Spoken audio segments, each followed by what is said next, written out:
Magandang araw po sa lahat.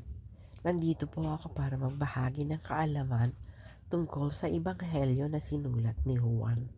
Silipin po natin habang nasa pangalawang linggo tayo ng pagkabuhay ni Jesus. Siya na nagmula sa itaas ay siyang pinakamataas sa lahat. Ang nagmula sa lupa ay nabibilang sa lupa at ang kanya ring mga salita ay kabilang sa lupa. Siya na nagmula sa langit ay nagsasabi ng tungkol sa mga bagay na kanyang nakita at narinig. Siya ang saksi sa mga bagay na ito, ngunit walang tumatanggap ng kanyang pagpatutuo. Kung sino man ang tumanggap sa kanyang pagpatutuo, kinikilala ang katotohanan ng Diyos. Ang sugo ng Diyos ay nagsasalita ng mga salita ng Diyos at nagbibigay ng Espiritu ng walang tigil. Ang Ama minamahal ang anak at ipinagkatiwala ang lahat sa kanyang mga kamay. Ang sino mang naniniwala sa anak mabubuhay ng walang hanggan.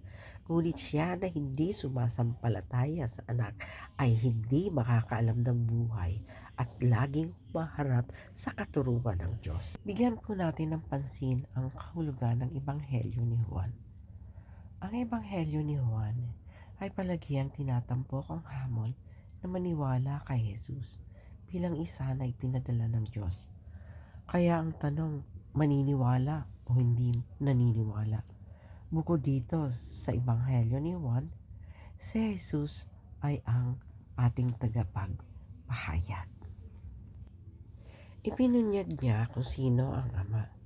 Sinasabi niya kung ano ang narinig niya mula sa Ama. Higit pa rito, ang paniniwala kay Jesus ay katumbas ng pagkakaroon ng buhay na walang hanggan. Ating itatanong, may buhay ba talaga sa gitna ng dami nating problema kinakaharap ngayon? Ang sagot po, syempre, oo, meron. May buhay para sa mga taong naniniwala kay Jesus. Kaya ang biyaya ng Pasko ng pagkabuhay ay nagbibigay daan sa atin upang ituon ang ating pansin kay Jesus. Sa pamamagitan ni Jesus, kaya nating paglaguin ang ating kaalaman sa Diyos. Inihayag ni Jesus ang Diyos bilang isang mapagmahal na Ama. Madalas nating binabaliwala itong pangunahing katotohanan na ipinahayag ni Jesus. Kung itutuon lang natin ang ating pansin kay Jesus na nag-iingat sa pagsasabi sa atin na ang Diyos ay ating mapagmahal na Ama, ang ating buhay ay tiyak na mababago at hindi na magiging parehong muli.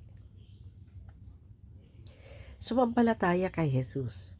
Magsisimulang makita natin ang isa't isa bilang magkapatid sa ilalim ng nag-iisang Ama ng isang Diyos na mapagmahal sa lahat. Makilahok at tulungan natin ang bawat isa sa pagpapalaganap at pagtataguyod ng panlipunang pag-ibig sa ating mundo ngayon. Maraming salamat po at sana'y nakapagbigay ako ng kaunting liwanag mula sa ipinahayag ni Juan sa kanyang ebanghelyo.